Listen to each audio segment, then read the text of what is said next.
பிரியமானவர்களே, இயேசு கிறிஸ்துவின் நாமத்தினாலே அன்பின் வாழ்த்துக்கள். இன்னொரு புதிய மாதத்துக்குள்ளாய் நாம் பிரவேசிப்பதற்கு ஆண்டவர் நமக்கு கிருபை தந்திருக்கிறார். கொஞ்சம் யோசித்து பாருங்க. இந்த வருடம் பிறந்து 11 மாதங்கள் எப்படி சென்றதென்றே சொல்லி நமக்கு தெரியாத அளவுக்கு ஆண்டவர் நம்மை ஒவ்வொருத்தரையும் அற்புதமாய் வழிநடத்தி வந்திருக்கிறார். இந்த வருடத்தின் கடைசி மாதத்துல நாம் வந்திருக்கிறோம். இந்த வருடத்தை துவங்கின அநேகர் நம் நடுவுல இல்லை. ஆனா ஆண்டவர் தன்னுடைய கிருபையினால, இரக்கத்தினால இந்த வருடத்தின் கடைசி மாதத்தை நாம் பார்ப்பதற்கு நமக்கு கிருபை கொடுத்திருக்கிறார். அதுக்காக நாம் ஒவ்வொருத்தரும் ஆண்டவருக்கு நன்றி சொல்ல வேண்டும், ஆண்டவரை ஸ்தோத்தரிக்க வேண்டும், துதிக்க வேண்டும். சரி, இந்த மாதத்திலையும் பரிசுத்த ஆவியானவர் நம்மை வழிநடத்தும்படியாக ஒரு வாக்குத்தத்த வசனத்தை கொடுத்திருக்கிறார். அந்த வார்த்தையை உங்களுக்கு நான் அறிவிக்கிறதுக்கு முன்பதாக ஒரு நிமிடம் என்னோடு கூட இணைந்து, இத்தனை மாதங்கள் நம்மை வழிநடத்தி வந்த தெய்வத்திற்கு, இத்தனை மாதங்கள் நம்மை ஒரு ஆபத்தும் ஒரு சத்ருவின் போராட்டங்களை தொடாதபடி காத்து கொண்ட தெய்வத்திற்கு நாம் நன்றி சொல்லலாமா? கண்களை மூடி நாம் ஜெபிக்கலாம். அன்பின் பரலோக தகப்பனே, உம்முடைய முகத்தை நோக்கி நாங்கள் பார்க்கிறோம் அப்பா. இந்த வருடத்தின் 11 மாதங்களை எங்களை கடக்க செய்த உம்முடைய அன்பிற்காக ஸ்தோத்திரம். நீ செய்த எல்லா நன்மைகளுக்காக உமக்கு நன்றி. நீர் எங்களுடைய வாழ்க்கையில பாராட்டின ஒவ்வொரு காரியத்திற்காக நன்றி செலுத்துகிறோம். எங்களுடைய தேவைகளை அற்புதமாய் சந்தித்து ஒரு ஆபத்தும் விபத்தும் எங்களை தொடாதபடி காத்து கொண்டீரே, உம்மை நாங்கள் மனதார துதிக்கிறோம், ஸ்தோத்தரிக்கிறோம். கர்த்தாவே, இந்த மாதத்தை நீர் எங்களுக்கு கிருபையாய் கொடுத்திருக்கிறீர். இந்த புதிய மாதத்திலும் உம்முடைய இரக்கங்களும் உம்முடைய ஆசீர்வாதங்களும் எங்களை பின்தொடரும்படி நாங்கள் ஜெபிக்கிறோம். கர்த்தர் அப்படி செய்கிறதற்காய் ஸ்தோத்திரம். இயேசு கிறிஸ்துவின் இன்ப நாமத்தில் வேண்டிக் கொள்கிறோம், ஜீவன் தந்த நல்ல பிதாவே. ஆமேன், ஆமேன். என்னோடு கூட சங்கீதங்களின் புஸ்தகம் 37ஆம் சங்கீதம் 5வது வசனத்துக்கு நேராக நம்முடைய வேதாமத்தை திருப்பலாம். உன் வழியை கர்த்தருக்கு ஒப்புவித்து அவர் மேல் நம்பிக்கையாயிரு, அவரே காரியத்தை வாய்க்க பண்ணுவார். உன் வழியை கர்த்தருக்கு ஒப்புவித்து அவர் மேல் நம்பிக்கையாயிரு, அவரே காரியத்தை வாய்க்க பண்ணுவார். இந்த கடைசி மாதம், இந்த 12வது மாதத்துல ஆண்டவர் நம்மை பார்த்து சொல்லுகிறார், உன் வழியை நீ கர்த்தருக்கு ஒப்புவி, அப்பொழுது காரியங்கள் உனக்கு நான் வாய்க்க பண்ணுவேன் என்று சொல்லுகிறார். ஆம் பிரியமானவர்களே, இன்னைக்கு நிறைய சமயத்துல நாம் யோசிக்கிற சில காரியங்கள், ஏன் எனக்கு இந்த காரியம் கிட்ட வருகிறது போல இருந்து தடையாய் விடுகிறது, ஏன் இந்த திருமண காரியங்கள் கிட்ட வர்றது போல இருக்கிறது, ஆனா ஏதோ ஒரு காரியத்தை நிமித்தமாய் தடையாய் நின்று விடுகிறது. என்னுடைய பிசினஸ் காரியத்துல இந்த ஒரு ஆசீர்வாதம் எனக்கு வர்றது போல இருக்கிறது, ஆனா ஏதோ ஒரு சூழ்நிலையினால, ஏதோ ஒரு காரியத்தினால தடைப்பட்டு நிற்கிறது. என்னுடைய உயர்வு என் கிட்ட வர்றது போல இருக்கிறது, ஆனா ஏதோ ஒரு காரியத்தினால, ஏதோ ஒரு விஷயத்தினால அது தடைப்பட்டு நிற்கிறது என்று சொல்லி நாம் நினைத்து கொண்டு இருக்கலாம். ஏதோ ஒரு நன்மை உங்க கிட்ட வருகிறது போல வந்து அது தடையாய் நிற்கலாம். காரியங்கள் வாய்க்க முடியாததாய், காரியங்கள் வாய்க்கப்படாததாய் இருப்பதை பார்த்து நாம் சோர்ந்து போயிருக்கலாம். ஆண்டவர் இந்த மாதத்துல சொல்லுகிறார், நான் காரியத்தை வாய்க்க பண்ணுவேன் என்று சொல்லுகிறார். ஆம், இந்த மாதம் ஆண்டவர் காரியங்களை வாய்க்க பண்ணுவார். உங்களுடைய காரியம் எதுவா இருந்தாலும் அதை ஆண்டவர் வாய்க்க பண்ணுவார். ஒருவேளை நீங்க சொல்லலாம், எனக்கு எந்த வேலையும் அமைய மாட்டேங்குது அப்படின்னு சொல்லி ஆண்டவர் சொல்லுகிறார், நான் உனக்கு நல்ல ஒரு வேலையை அமைய பண்ணுவேன், காரியத்தை வாய்க்க பண்ணுவேன். என்னுடைய உயர்வுக்கான காரியங்கள் ஸ்ட்ரகிளாய் நிற்கிறது என்று சொல்லலாம். ஆண்டவர் சொல்லுகிறார், நான் உன்னுடைய உயர்வுக்கான காரியத்தை வாய்க்க பண்ணுவேன் என்று சொல்லுகிறார். என்னுடைய திருமண காரியம் ஏதோ ஒரு காரியத்தினால தடைப்பட்டு நிற்கிறது என்று சொல்லலாம். ஆண்டவர் சொல்லுகிறார், இந்த மாதம் நான் காரியத்தை வாய்க்க பண்ணுவேன் என்று சொல்லுகிறார். ஆம் பிரியமானவர்களே, உங்களுடைய காரியம் எதுவா இருந்தாலும், ஊழியத்தின் விஷயங்களா இருந்தாலும் சரி, தனிப்பட்ட வாழ்க்கையா இருந்தாலும் சரி, காரியத்தை வாய்க்க பண்ணுகிறவர் நம்முடைய தேவன். இந்த மாதம் உங்க காரியத்தை வாய்க்க பண்ண போகிறார். எத்தனை பேர் ஆமேன் சொல்லுகிறோம்? எத்தனை பேர் அதை விசுவாசிக்கிறோம்? ஆம் பிரியமானவர்களே, நம்முடைய தேவன் நமக்கு ஒரு வாக்கு தத்தத்தை கொடுத்து விட்டார் என்று சொன்னால், நம்முடைய தேவன் நமக்கு ஒரு வாக்கு பண்ணிவிட்டார் என்று சொன்னால், அது நிச்சயமாய் நிறைவேறும். அது தாமதிக்கவே தாமதிக்காது. அப்படியே தாமதித்தாலும் தேவன் முடிவிலே நமக்கு நன்மையானதாய் மாற்றி கொடுக்கிற ஒரு தேவனாய் இருக்கிறார். விசுவாசத்தோடு கூட கர்த்தரை நீங்க துதிங்க. இந்த மாதம் முழுவதும் கர்த்தரை ஸ்தோத்திரம் பண்ணுங்க. ஆண்டவர் வாக்கு கொடுத்து விட்டான், நான் உன்னுடைய காரியத்தை வாய்க்க பண்ணுவேன் என்று சொல்லி. சரி, ஆண்டவர் நம்முடைய காரியத்தை வாய்க்க செய்ய வேண்டும் என்று சொன்னால், இந்த வாக்குத்தத்த வசனம் நம்முடைய வாழ்க்கையில அப்படியே பலிக்க வேண்டும் என்று சொன்னால், நம்முடைய வாழ்க்கையில நிறைவேற்றப்பட வேண்டும் என்று சொன்னால், ஒரு காரியத்திற்கு நம்மை நாம் அர்ப்பணிக்க வேண்டும். ஒரு விஷயத்துல நாம் தீர்மானம் எடுக்க வேண்டும். எந்த ஒரு வாக்குத்தத்த வசனமும் அது சாதாரணமாய் கொடுக்கப்பட்டு விடாது. அதுக்கு ஒரு நிபந்தனையோடு கூட தான் ஆண்டவர் அந்த வாக்குத்தத்த வசனத்தை கொடுக்கிறார். அப்ப இந்த வாக்குத்தத்த வசனத்துக்கு என்ன நிபந்தனை? அந்த வசனத்தை நன்றாக கவனிக்கும் போது அந்த வசனத்துல அழகா சொல்லப்பட்டிருக்குது, உன் வழியை கர்த்தருக்கு ஒப்புவித்து அவர் மேல் நம்பிக்கையாயிரு. இதுதான் நிபந்தனை. நம்முடைய வழியை ஆண்டவருக்கு நாம் ஒப்புவிக்க வேண்டுமாம். இன்னைக்கு நிறைய பேர் தங்களுடைய காரியங்கள் ஆசீர்வதிக்கப்படணும், தங்களுடைய குடும்பம் ஆசீர்வதிக்கப்படணும், தங்களுடைய வேலை ஆசீர்வதிக்கப்படணும், தாங்க கட்டுகிற வீட்டின் காரியங்கள் ஆசீர்வதிக்கப்படணும், திருமண காரியங்கள் கைகூடி வர பண்ணணும், ஊழியத்தின் காரியங்கள் நிறைவேறணும், இப்படியெல்லாம் சொல்லி நம்ம ஆசைப்படுகிறோம். ஆனா ஒரு காரியத்தை தேவன் நமக்கு இங்க தெளிவு பண்ணுகிறார். உன் வழியை நீ கர்த்தருக்கு ஒப்புவிக்க வேண்டும். நீ செய்யறது எல்லாவற்றிலும் ஆண்டவர் உனக்கு ஜெயம் தரணுமா? நீங்க செய்கிற காரியங்கள் எல்லாவற்றையும் கர்த்தர் ஆசீர்வதிக்கணுமா? அதுக்கு ஒரே ஒரு நிபந்தனை உண்டு. நம்முடைய வழியை ஆண்டவருக்கு நாம் ஒப்புவிக்க வேண்டும். வழி என்று சொன்னால் என்ன? நம்முடைய நோக்கம், நம்முடைய உள்ளான இருதயத்தில் இருக்கிற நோக்கம். பாருங்க, ஒரு முறை ஒரு தாயார் என்னிடத்துல சொன்னாங்க, தம்பி, எங்க வீடு விற்கப்படுறதுக்காக நீங்க ஜெபம் பண்ணுங்க, எங்க வீடு விற்கப்படணும், அதுக்காக நீங்க பிரேயர் பண்ணுங்க அப்படின்னு சொன்னாங்க. சரி அம்மா என்று சொல்லி அவங்க ஒரு நாள் அழைப்பு கொடுத்தபடினால அவங்க வீட்டுக்கு நான் போயிருந்தேன். போன பொழுது ஒரு நல்ல ஒரு இடத்துல அவங்களுடைய வீடு இருக்கிறது. நல்ல அழகா தான் நேர்த்தியா கட்டி இருக்கிறாங்க. அவருடைய பிள்ளைகளுக்கும் அவனுடைய ஒரு மகனுக்கு இன்னொரு ஒரு இடத்துல வீடு கட்டி கொடுத்திருக்கிறாங்க. அவங்களும் நிம்மதியா சந்தோஷமா வாழுகிறார்கள்.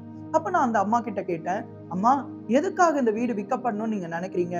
உங்களுக்கு அதிகமான கடன் இருக்கிறதா, அல்லது வேற எங்கனாச்சும் நீங்க இடம் வாங்கணும்னு நினைக்கிறீங்களா? உங்களுடைய விருப்பம் என்ன என்று சொல்லி கேட்டப்போ அவங்க சொன்னாங்க, அதெல்லாம் ஒண்ணும் இல்ல தம்பி, இந்த இடம் எங்களுக்கு ரொம்ப சமாதானமா இருக்குது, ரொம்ப சந்தோஷமா தான் இருக்கிறோம். ஆனா ஒரே ஒரு விஷயம் இருக்கு, என்ன தெரியுமா?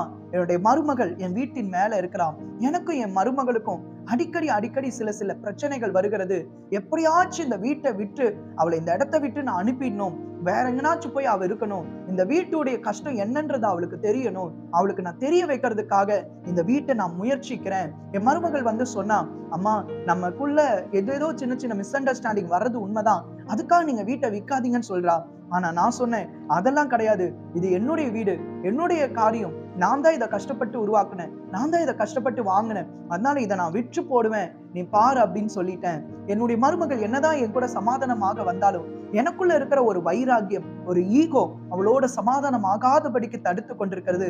ஆகையினால என் மருமகளுக்கு ஒரு பாடத்தை சொல்லி கொடுக்கணுன்றதுக்காகவே இந்த வீட்டை விற்கணும்னு ஆசைப்படுறேன் அப்படின்னு சொன்னாங்க. அருமையானவர்களே, நான் என்ன யோசித்தேன் தெரியுமா? சின்னதா இருக்க அவங்க கூப்பிட்டாங்களேன்றதுக்காக ஒரு சின்ன ஜெபம் பண்ணிட்டு அதுக்கப்புறம் நான் சொன்னேன், அம்மா, நம்முடைய வழி கர்த்தருக்கு பிரியமா இருக்கணும், நம்ம யோசிக்கிற யோசனைகள் கர்த்தருக்கு பிரியமா இருக்கணும். அப்பதான் ஆண்டவர் காரியத்தை வாய்க்க பண்ணுவார்.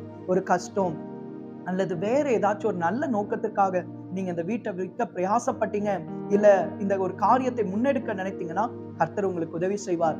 ஆனா நீங்களோ பொறாமையினாலும் பெருமையினாலையும் ஏதோ ஒரு ஈகோ தனத்தினாலே நிறைந்து இந்த வீட்டை விற்கணும்னு ஆசைப்படுறீங்க. இதுல எப்படி ஆண்டவர் உங்களுக்கு உதவி செய்ய முடியும் என்று சொல்லி அன்பாய் சொல்லிவிட்டு கடந்து சென்று விட்டேன். நடந்தது என்ன தெரியுமா? இன்றைய வரைக்கும் அந்த வீட்டை அவங்களால விற்கவே முடியல. காரியங்கள் வாய்க்கவே மாட்டேங்கிறது, எல்லாம் தடையாய் போகிறது. தேவனாகிய கர்த்தருடைய ஆசீர்வாதம் அவங்களுக்குள்ள வரவே இல்லை. ஆம் பிரியமானவர்களே, இன்னைக்கு நிறைய பேர் ஆசீர்வாதத்தை வாங்க விரும்புறதுக்கு காரணம் என்ன? என்னுடைய எதிராளியை காட்டிலும், என் பக்கத்து வீட்டை காட்டிலும் நான் உயர்ந்து இருக்கணும், என்னை பார்த்து எல்லாரும் பொறாமப்படணும் அப்படின்னு நம்ம நினைக்கிறோம். ஒரு ஈகோவினால, ஒரு போட்டியினால நம்ம சில காரியங்களை அடைய முற்படும் பொழுது அங்க தேவன் நமக்கு உதவி செய்ய முடியாமல் போய்விடுகிறது. வழிகள் கர்த்தருக்கு பிரியமா இருக்க வேண்டும். நீங்க வாழ்ற வாழ்க்கை, நீங்க ஒரு ஆசீர்வாதத்தை கேட்கிற காரியத்துல ஆண்டவருக்கு பிரியமா இருக்கிறோமா? இன்னொரு பக்கம் சில பேர் ஆண்டவருக்கு பிரியமில்லாத காரியத்தை செய்து கொண்டே இருப்பாங்க. சில திருமண காரியத்திற்காக முன்னெடுப்பாங்க. ஆனா திருமண காரியத்திற்காக எப்படி ஆயத்தப்படணுமோ, எப்படி ஆண்டவருடைய பிரசன்னத்துல தன்னை ஆயத்தப்படுத்தி கொள்ளணுமோ அந்த மாதிரி ஆயத்தப்பட மாட்டாங்க. தன்னிடத்துல பல குறைவுகளை வைத்துக் கொண்டு அடுத்தவங்களை பார்த்து குறை சொல்லிக் கொண்டே இருப்பது, வருகிற ஒவ்வொரு அலைன்ஸும் ஒவ்வொரு காரியத்தையும் ஒரு குறை சொல்லிக் கொண்டே இருப்பது, இதெல்லாம் நம்முடைய ஆசீர்வாதத்தை தடுத்து நிறுத்தும். பிரியமானவர்களே, நமக்குள்ள என்ன குறைவு இருக்கிறது? தேவன் நம்ம இடத்துல என்ன எதிர்பார்க்கிறார்? எதனால் இந்த காரியம் வாய்க்காமல் போகிறது என்பதை நாம் கொஞ்சம் நிதானித்து அறிந்தோமானால் நிச்சயமாய் ஆண்டவர் நம்முடைய காரியங்களை வாய்க்க பண்ணுவார். நம்முடைய வழியை கர்த்தருக்கு ஒப்புவிக்க வேண்டும். இன்றைக்கு இந்த உலகத்துல இருக்கிற நிறைய பேர் என்ன யோசிக்கிறாங்க அப்படின்னா, நான் கரெக்ட், நான் சரியாதான் இருக்கிறேன், எனக்கு யாரும் ஒரு அட்வைஸும் கொடுக்க தேவையில்லை, எனக்கு யாரும் ஒரு ஆலோசனையும் கொடுக்க தேவையில்லை என்று சொல்லி நம்மளா ஒரு வட்டத்தை கிழித்து கொண்டு நம்மளா ஒரு பாதை உருவாக்கி அந்த பாதையில நடக்கிறோம். ஆனா நம்ம போகிற பாதை சரியானதா இல்லையா என்பது கர்த்தருக்கு முன்பதாக நாம் போய் நிற்கும் பொழுதுதான் நமக்கு தெரிய வரும் பிரியமானவர்களே. அதனாலதான் இந்த வேத புஸ்தகம் நம்முடைய வழிகளை குறித்து அதிகமாய் எச்சரிக்கிறது. ஆமேன், ஆமேன். தன் பிழைகளை உணர்கிற மனுஷன் யார் என்று சொல்லி கர்த்தருடைய வசனம் சொல்லுகிறது. ஒருவேளை நான் இன்றைக்கு பேசுறது கூட உங்களுக்கு ஏதோ ஒரு விதத்துல கஷ்டமா இருக்கலாம். ஆனா உங்களை நீங்க ஆராய்ந்து பாருங்க. உங்களுடைய வாழ்க்கையில தேவனுக்கு பிரியமில்லாத காரியம் ஏதாச்சும் இருக்கான்னு பாருங்க. பெருமை உங்களுக்குள்ள இருக்கிறதா? பொறாமை உங்களுக்குள்ள இருக்கிறதா? ஆண்டவருக்கு பிரியமில்லாத காரியங்கள் இருக்கிறதா? ஒரு பக்கம் நல்லா சோம் பண்ணிட்டு இன்னொரு பக்கம் ஆண்டவருக்கு பிரியமில்லாத ஏதோ ஒரு சினிமா படத்தை பார்த்துட்டு இருக்கீங்களா? ஏதோ ஒரு ஜபமற்ற வாழ்க்கை வாழ்ந்துட்டு இருக்கீங்களா? ஞாயிற்றுக்கிழமை ஆராதனைக்கு போய் ஊழியக்காரர்கிட்ட ஜபம் மாத்திரம் பண்ணிட்டு மீதி நாட்கள்லாம் வேதத்தை தியானிக்காதபடி ஆண்டவருக்கு பிரியமில்லாத ஒரு வாழ்க்கை வாழ்ந்துட்டு கொண்டே இருப்பீர்களானா எப்படி கர்த்தரால் ஆசீர்வதிக்க முடியும்? எப்படி ஆண்டவர் வழிகளை நமக்கு வாய்க்க பண்ண முடியும்? இன்றைக்கு நாம் உணர்ந்து நம்மை சரிப்படுத்திக் கொள்ளும் பொழுது, நாம் மனம் திரும்பும் போது தேவன் காரியங்களை வாய்க்க பண்ணுவார். புலம்பல் 3வது அதிகாரம் 40வது வசனத்தை கவனிங்க. நாம் நம்முடைய வழிகளை சோதித்து ஆராய்ந்து கர்த்தரிடத்தில் திரும்ப கடவோம். ஏதோ ஒரு இடத்துல ஆண்டவருக்கு பிரியமில்லாத ஒரு காரியம் இருக்கிறது. இந்த வீடியோ பார்க்கிற உங்களோடு கூட பரிசுத்த ஆவியானவர் பேசுகிறார். ஏதோ ஒரு விஷயத்துல ஆண்டவருக்கு பிரியமில்லாத காரியங்கள் உங்களுக்குள்ள இருக்கிறது. ஏதோ ஒரு காரியத்துல ஆண்டவருக்கு பிரியமில்லாத ஒரு விஷயங்கள் நம்மை தடுத்து நிறுத்துகிறது. அதனாலதான் தேவனுடைய ஆசீர்வாதம் நமக்கு உண்டாமல் போய் விடுகிறது. அதனால இன்றைக்கு நாம் உணர்ந்து நம்முடைய வழிகளை, நம்முடைய இருதயத்தை, நம்முடைய வாழ்க்கையை நாம் ஆராய்ந்து பார்த்து ஒப்பு கொடுப்போமா? ஆனா நிச்சயமாய் கர்த்தர் நம்மை ஆசீர்வதிக்க உண்மையுள்ளவரா இருக்கிறார். நம்ம ஆண்டவர் இடத்துல திரும்ப வேண்டும். எந்த பகுதியில நம்ம ஆண்டவருக்கு பிரியமில்லாத விஷயத்தை செய்யறோமோ அதை உணர்ந்து ஆண்டவர் பக்கமாய் திரும்பும் பொழுது தேவன் நம்மை ஆசீர்வதித்து உயர்த்துகிறதுக்கு போதுமானவரா இருக்கிறார். நிச்சயமாவே ஆண்டவர் உங்க வாழ்க்கையில விடுதலையை கொண்டு வருகிறதுக்கு உண்மையுள்ள தேவனா இருக்கிறார். எத்தனை பேர் அதை நாம் நம்புகிறோம்? இந்த காலை வேளையில நீங்க விசுவாசிங்க. கட்டாயமா கர்த்தர் உங்க வாழ்க்கையில ஒரு அற்புதத்தை செய்வார். நாம் வழிகளை ஆண்டவருக்கு ஒப்புக் கொடுக்க வேண்டும். சங்கீதம் 1:6 இப்படியா சொல்லுகிறது, கர்த்தர் நீதிமான்களின் வழியை அறிந்திருக்கிறார், துன்மார்க்கருடைய வழியோ அழியும். கர்த்தர் நீதிமான்களுடைய வழியை அறிந்திருக்கிறாராம். நாம் நீதிமான்களாய் உத்தமமாய் நம்முடைய வாழ்க்கையில வாழும் பொழுது நம்முடைய உயர்வுக்காக நாம் குறுக்கு வழியிலெல்லாம் ட்ரை பண்ணாதபடிக்கு ஆண்டவருக்காக பொறுமையா நாம் காத்திருக்கும் போது ஆண்டவர் நம்மை உயர்த்துகிற தேவனா இருக்கிறாரா? அவர் நம்முடைய வழியை அறிந்திருக்கிறார். நீங்க எவ்வளவு கஷ்டப்பட்டு வேலை செய்றீங்க, எவ்வளவு உண்மையா வேலை செய்றீங்க, எவ்வளவு ஆண்டவருக்கு உண்மையா பயந்து இருக்கிறீங்க, ஆண்டவர் பார்க்கிறார். நீங்க எவ்வளவுக்கு எவ்வளவு உத்தமமாய் பரிசுத்தமா வாழ்றீங்க, ஆண்டவர் பார்க்கிறார். உங்கள் வழிகள் ஆண்டவருக்கு பிரியமா இருந்தா நிச்சயமாய் தேவன் உங்களை ஆசீர்வதித்து உயர்த்துவது உண்மையே. பாருங்க, ஒரு அருமையான ஒரு சகோதரன், அவருடைய வாழ்க்கையில எல்லாமே நஷ்டம், பயங்கரமான நஷ்டத்துக்கூடாக அவர் கடந்து சென்று கொண்டே இருந்தார். ஒரு நாள் ஆண்டவராகிய இயேசு கிறிஸ்துவை பற்றி அவர் அறிந்து கொண்டார். ஆண்டவருக்கு தன்னுடைய உள்ளத்தை அர்ப்பணித்தார். ஆனா ஒரு குறிப்பிட்ட பாவ பழக்க வழக்கம் அவரை விட்டு மாறவே இல்லை. அவர் போய் ஊழியக்காரன் கிட்ட எல்லாம் ஜோம் பண்ணுகிறார். நான் இப்ப இயேசுவை ஏற்றுக்கொண்டேன், வாழ்க்கையில நஷ்டம் வரக்கூடாது, அதுக்காக ஜோம் பண்ணுங்க. எல்லா ஊழியக்காரர்களும் அவருக்காக கண்ணீரோட ஜோம் பண்ணினார்கள். ஆனாலும் மறுபடியும் ஏதோ ஒரு விதத்துல நஷ்டம் ஏற்பட்டு கொண்டே இருக்கிறது. என்னன்னு சொல்லி அவருடைய வாழ்க்கைக்காக ஒரு ஊழியக்காரர் அதிக கண்ணீரோடு கூட ஜோம் பண்ணி அந்த சகோதரனோடு கூட தனிமையில அவருக்கு ஆலோசனை கொடுக்கும்படி, அவரோடு கூட இணைந்து ஜெபிக்கும்படி வந்திருந்தாராம். அப்போ பிரதர், உங்க வாழ்க்கையை நீங்க ஆராய்ந்து பாருங்க. ஏதோ ஒரு இடத்துல ஆண்டவருக்கு பிரியமில்லாத காரியம் இருக்கு, அதனாலதான் உங்களுடைய வாழ்க்கை ஆண்டவரால் ஆஸ்வதிக்க முடியல என்று சொல்லி சில நிமிட நேரம் அவர் அமைதியா இருந்து சொன்னார், ஆமா பிரதர், யாருக்கும் தெரியாம என்னுடைய வீட்டுல சில மதுபான பாட்டில்களை வைத்து இரவு தூங்குறதுக்கு முன்பதாக நான் குடிக்கிறேன், அது யாருக்குமே தெரியாது, இந்த ஒரு பழக்கத்தை மாத்திரம் நான் விடுறதே இல்லை அப்படின்னு சொல்லி தன்னுடைய குற்றத்தை அவர் உணர்ந்து, தன்னுடைய பாவத்தை அவர் உணர்ந்து ஒத்துக்கொண்டார். அந்த சமயத்துல அந்த ஊழியக்காரர் அதுல இருந்து அவர் விடுபடும்படியாக, அதே சமயம் அவர் ஆண்டவருக்கு பிரியமா இருக்கும்படியாக அவருக்காய் பாரத்தோடு கூட ஜெபித்தார். அந்த மனிதரும் ஆண்டவருடைய வார்த்தைக்கு செவி கொடுத்து ஊழியக்காரருடைய ஆலோசனைக்கு ஒப்பு கொடுத்து அந்த பாவத்தை தன்னை விட்டு எடுத்து போட்டார். நடந்தது என்ன? கர்த்தர் ஒரே ஆண்டுக்குள்ளாய் அவரை ஆசீர்வதித்து எல்லா நஷ்டங்கள், எல்லா கடன் பிரச்சனைகளை மாற்றி அமைத்து ஆண்டவர் அவரை உயர்த்தினார். ஆம் பிரியமானவர்களே, இன்னைக்கு நீங்களும் நானும் ஆண்டவருடைய வார்த்தைக்கு உண்மையா இருப்போமே, ஆனா தேவன் நம்மை விட, அதை விட 100 மடங்கு உண்மையுள்ளவரா இருக்கிறார். நீங்க இன்றைக்கு இந்த வசனத்துக்கு ஒப்பு கொடுத்து உங்க வழிகளை சீர்தூக்கி பார்த்து, உங்க வாழ்க்கையை சீர்தூக்கி பார்த்து, தேவையில்லாத கசப்புகள், வெறுப்புகள் எல்லாவற்றையும் அப்புறப்படுத்தி, தேவையில்லாம ஆண்டவருக்கு பிரியமில்லாததை அப்புறப்படுத்தி ஆண்டவருக்கு உண்மையாய் வாழ அர்ப்பணித்தால் நிச்சயமாய் கர்த்தர் காரியங்களை வாய்க்க பண்ணுவார். இதை கேட்டுக்கொண்டு இருக்கிற அருமையான சகோதரனே, அருமையான சகோதரியே, அருமையான தாய்மாரே, அன்பு சகோதரியே, இன்றைக்கு நீ ஆண்டவருக்கு உன்னுடைய உள்ளத்தை ஒப்பு கொடுத்து உன் வாழ்க்கை ஆண்டவருக்கு பிரியமாய் மாற்றிக்கொள்வாய். ஆனால் நிச்சயமாய் கர்த்தர் உன் காரியங்களை வாய்க்க பண்ணுவார். நிச்சயமாய் உன்னுடைய குடும்பத்துல சமாதானத்தை தருவார். நிச்சயமாய் உன்னுடைய திருமண தடைகளை ஆண்டவர் மாற்றுவார். நிச்சயமாய் உனக்கு நல்லதொரு வேலையை தந்து உன்னை ஆசீர்வதித்து ஆண்டவர் உயர்த்துவார். எத்தனை பேர் அதை நம்புகிறோம்? ஒரு ஆமேன் சொல்லலாமா? ஆமேன். கடைசியா பாருங்க, 2 பேதுரு 2வது அதிகாரம் 15, 16வது வசனங்கள். இங்க ஒரு மனிதனை பற்றி வேதம் சொல்லுகிறது. இந்த மனிதன் ஆண்டவருடைய வழியை விட்டு விலகுறதுனால, அவனுடைய வழி ஆண்டவருக்கு பிரியம் இல்லாததுனால நடுவுல தேவ தூதன் வந்து அவனுக்கு எதிராக நின்றானாம். செம்மையான வழியை விட்டு தப்பி நடந்து பெயோரின் குமாரனாகிய பிலேயோமின் வழியை பின்பற்றி போனவர்கள். அவன் அநீதத்தின் கூலியை விரும்பி தன்னுடைய அக்கிரமத்தின் நிமித்தம் கடிந்து கொள்ளப்பட்டான். பேசாத மிருகம் மனுஷர் பேச்சை பேசி தீர்க்கதரிசியினுடைய மதிக்கேட்டை தடுத்தது. யார் இந்த மனிதன்? பிலேயாம் என்கிற ஒரு தீர்க்கதரிசி. இவர் ஆண்டவரோடு கூட உறவாடக்கூடிய ஒரு மனிதன். பழைய ஏற்பாட்டு காலத்துல தேவனோடு கூட அதிகமாய் சஞ்சரித்த மனிதர்களை இவரும் ஒருவர். ஆனா இவர் பாருங்க, அவரிடத்துல ஒரு சமயம் ஒரு ராஜா என்ன பண்ணுகிறான், சில ஸ்தானாதிபதிகளை அனுப்பி, இந்த மாதிரி தீர்க்கதரிசி ஆனவரே, எங்களுக்கு விரோதமா ஒரு கூட்ட ஜனங்கள் வந்திருக்கிறாங்க, அவங்கள வந்து நீங்க சபிக்கணும், உங்களை அதிகமா நாங்க கனம் பண்ணுவோம், உங்களுக்கு எவ்வளவு பணம் வேணுமோ நாங்க தருவோம் அப்படின்னு சொல்றாங்க. யார் அந்த ஜனங்கள்? இஸ்ரவேல் மக்கள். எகிப்தில இருந்து விடுதலையாகி அவர்கள் வனாந்திரத்தின் வழியாக கடந்து செல்லுகிற மனிதர்கள்.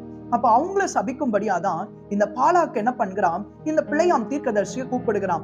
பிலேயாம் போய் ஆண்டவருடைய சமூகத்துல ஜெபிக்கிறார். ஆண்டவர் இரவுல வந்து அவனோடு கூட பேசுகிறார். பிலேயாம், நீ இந்த மனிதர்களை சபிக்கும்படியா, இஸ்ரவேல் மக்களை சபிக்கும்படியா நீ போக வேண்டாம் அப்படின்னு ஆண்டவர் தெளிவா சொல்லிட்டார். ஆண்டவருடைய சித்தத்தை அவன் அறிந்து கொண்டான். அதுக்கப்புறம் வந்து இந்த பாலாக்குனுடைய மனிதர்கள் இடத்துல அவன் போய் சொல்லுகிறான், அந்த ஸ்தானாதிபதிகள் இடத்துல சொல்லுகிறான், இந்த மாதிரி ஆண்டவர் சொல்லிட்டாரு, நீ போ வேண்டான்னு சொல்லிட்டாரு அப்படின்ற அந்த வார்த்தையை சொல்லிட்டு அடுத்ததா சொல்றான், பாலாக் தன்னுடைய வீடு நிறைய எனக்கு தங்கமும் வெள்ளியும் கொடுத்தாலும் ஆண்டவர் பேச்ச மீறி நான் நடக்க மாட்டேன் அப்படின்னு அவனுடைய உதடுகள்னால சொல்றான். ஆனா உள்ளத்துல ஒரு ஆசை இருக்கிறது, நம்ம போனா நமக்கு நிறைய பணம் கிடைக்குமே, இந்த பாலாக்கு ஒரு பெரிய ராஜா, அவன் வந்து கூப்பிடுறானே, நம்ம போனாதான் நல்லா இருக்குமேன்ற எண்ணம் இருந்தது. மறுபடியும் இந்த பாலாக் சில ஸ்தானாதிபதிகளை அனுப்புகிறான். அந்த ஸ்தானாதிபதிகளுக்கு சொல்றான், நீங்க வெயிட் பண்ணுங்க, ஆண்டவர் கிட்ட கேட்கிறேன். ஆண்டவர் அப்பயும் சொல்றார், போக வேண்டாம் அப்படின்னு. ஆனா அவனுடைய இருதயத்துல ஒரு இச்சை இருந்து கொண்டே இருந்தது. 3ஆம் தரை ஸ்தானாதிபதிகளை அனுப்பின உடனே இந்த பிலேயாம் என்ன பண்றா தெரியுமா?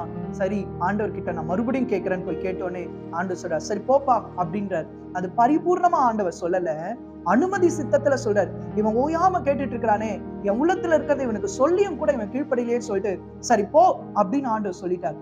உடனே இந்த பிலேயாம் என்ன பண்ணுகிறான், அடுத்த நாளே ரொம்ப சந்தோஷமா தன்னுடைய கழுதையில எல்லா காரியத்தையும் ஏற்றிக்கொண்டு சந்தோஷமா அவன் போறான். அவன் போறதை பார்த்து ஆண்டவருடைய உள்ளம் துக்கம் அடைகிறது, ஆண்டவருக்கு கோபம் வருகிறது. இந்த தீர்க்கதரிசி எனக்கு பிரியமில்லாத வழியில நடந்து கொண்டு இருக்கிறான், இவன் ஒரு தீர்க்கதரிசி, என்னுடைய உள்ளத்தை அறிந்தவன், ஆனா என்னுடைய வார்த்தைக்கு மாறா நடந்துட்டு இருக்கிறானே, ஜனங்களை சபிக்கும்படியா ஒரு ராஜா கூப்பிட்ட உடனே ராஜாவுடைய பேச்சை கேட்டு என்னுடைய பேச்சுக்கு அவன் மதிப்பு கொடுக்காதபடிக்கு, என்னுடைய உள்ளத்தை அறிந்து கொள்ளாதபடி நடக்கிறான்னு சொல்லி ஆண்டவருக்கு கோபம் உண்டுதான். நடந்தது என்ன? இந்த பிலேயாம் தீர்க்கதரிசி போகிற வழியில ஒரு தேவ தூதன் ஒரு பெரிய பட்டயத்தை உருவி நிற்கிறான். அது கூட இந்த தீர்க்கதரிசிக்கு தெரியல. அந்த கழுதை 2 முறை என்ன பண்ணுகிறது, இந்த பிலேயாமை காப்பாற்றி விடுகிறது. 3ஆம் முறை அந்த தேவதூதன் நடுவுல வந்து நின்ன உடனே வழியே இல்லாதப்போ அந்த கழுதை அமர்ந்து விட்டது. உடனே இந்த பிலேயாம் தீர்க்கதரிசி என்ன பண்ணாரு, அந்த கழுதையை ஓங்கி ஓங்கி அடிக்கிறார். அடித்த உடனே தேவன் கழுதையினுடைய வாயை திறக்கிறார். கழுதை பேச ஆரம்பிக்கிறது.